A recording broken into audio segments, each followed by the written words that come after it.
Եվս մի քանի րոպե եւ բժիշկը կմտնի մյուս վիրասրահ Երիկամի փոխպատվաստում իրականացնելու։ Կփրկվի եւս մեկ կյանք։ Բուժարուի հարազատն է իր Երիկամը նվիրաբերել։ Սկսում գունաթափվել էլ մեջից արում եմ ակրվում եմ։ Երիկամային հիվանդությունները հիմնականում լուռ ընթացք ունեն, բայց որքան շուտ են հայտնաբերվում, այնքան բուժումը ավելի արդյունավետ է լինում, ընդգծում է բժիշկը։ Մենք ունենք մեր սպეციფიկ խնդիրները, որոնք բնորոշ են Հայաստանին եւ ունենք ոչ սպეციფიկ, որ բնորոշ են ամբողջ աշխարհին։ Ամբողջ աշխարհին օրինակ պատճառներից մեկը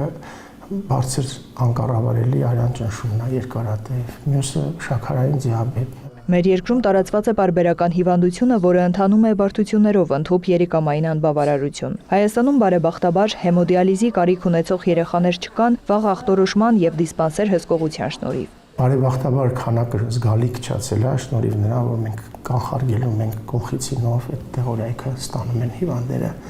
ռեգուլար, եւ երկրորդը օրինակ մենք էնդեմիկ ենք միզաքարային հիվանդության տեսակետից, այստեղ Հայաստանը համարում է այն տարածքներ, որտեղ տարածված են։ Մեր այդ ստրուկտուրային, պատճառաբանական ստրուկտուրայում երիկամային հիվանդությունների եւ անբավարարության դրանք մեծ տեղ են գրավում։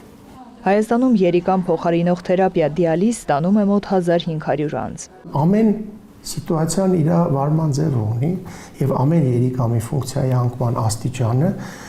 ունի ձև ոնց այդ երիկամի հետ ապրես, որովհետև հիմա մենք երիկամը չի որոշում էլ արդեն տևողությունը կյանքի, ինքը որոշում է որակը կյանքի։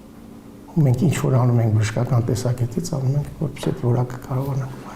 1990-ականներից մինչև օրս մեր երկրում 300 հոգու երիկամի փոխպատվաստում է իրականացվել։ Պետությունը իր վրա է վերցրել ֆինանսական բեռի մոտ 2/3 մասը։ Բժշկի խոսքով երիկամի ցավի հիմնական պատճառներից մեկը մեծ քարերի առկայությունն է։ Տեսեք ինչքան շատ պացիենտներ մենք ունենք միզային քարեր ունեցող։ Այս լաբորատորիան է, որտեղ որոշվում է միզային քարերի բաղադրությունը։ Մենք տասնյակ քարից ավելի տեսակ ենք ճանաչում։ Կորը ստանալուց հետո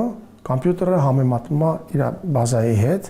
ինչ նյութին է համապատասխանում սա։ Բժիշկը երիկամի ամենամեծ քարն է ցույց տալիս։ Ստրուվիտ է կոչվում, ինֆեկցիոն քար է,